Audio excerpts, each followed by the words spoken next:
It's all kind of creepy and scary. They couldn't believe that he was like living right under their nose. Covering the Gilgo Beach serial killer case was very difficult and very creepy. Here are a few strange things that I witnessed while covering the developments in the story, including a weird connection to the Amityville Horror House. I personally have done a lot of reporting on this story.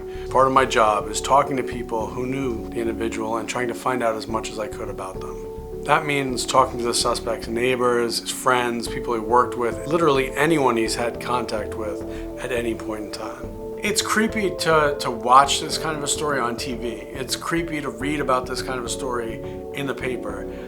I'm having a tough time describing adequately here what it's like to actually be in these places and talk to these people. It's all kind of creepy and scary. I went to his house. I spoke to his neighbors. They said he pretty much kept to himself. He didn't really mix it up with the neighbors very much at all. Nobody really knew him or his family. And he had been there for 31 years. Very strange. Right up the block is the old Nassau County Police Academy. It was like right up the block.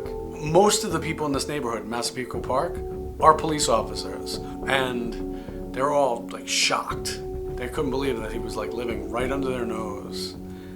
Another kind of strange and eerie thing was I was at his house and I was talking to a few police officers who were out there trying to keep people away from sightseeing, coming by and like standing in front of the house and taking pictures. And one of the cops said something to me that really got my attention. He said, "Yeah, well, we're gonna do what we can to make sure this doesn't turn into another Amityville." And I said, "What do you mean?" He said, "The Amityville Horror House, how that got so out of hand, it turned into like a tourist destination."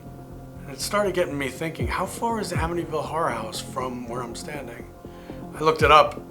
It was 2.9 miles away. This individual, Rex Heuermann, he rented a storage space that was just up the block from the Amityville Horror House. It's a coincidence. It's a weird coincidence. It was all kind of creepy and starting to connect in my mind, I guess.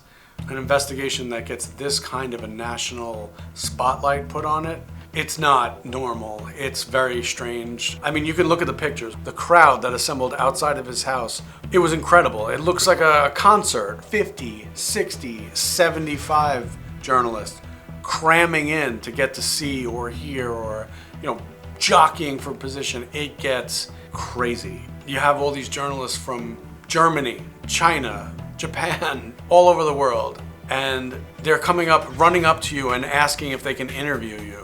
You, a reporter who's at the scene of a crime, they're coming up and asking if they can interview you because they're confused and they don't know what's going on. I mean, it gets very strange very, very quickly.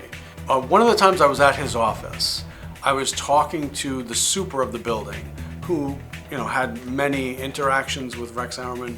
And as I was talking with the super, a camera crew from France started filming me, and the super turned around and ducked inside and ran. He was smart enough, he knew what was happening.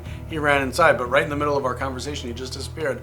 And I turned around and there were 2 cameras on me from journalists from France, and they started peppering me with questions. And I had to tell them, this is no good. I'm a journalist. I'm a reporter from the New York Post. You don't want to talk to me. The people I want to talk to, they're scared away by big crowds of TV cameras and journalists rushing in. It makes a difficult job 10 times harder. It shuts everything down.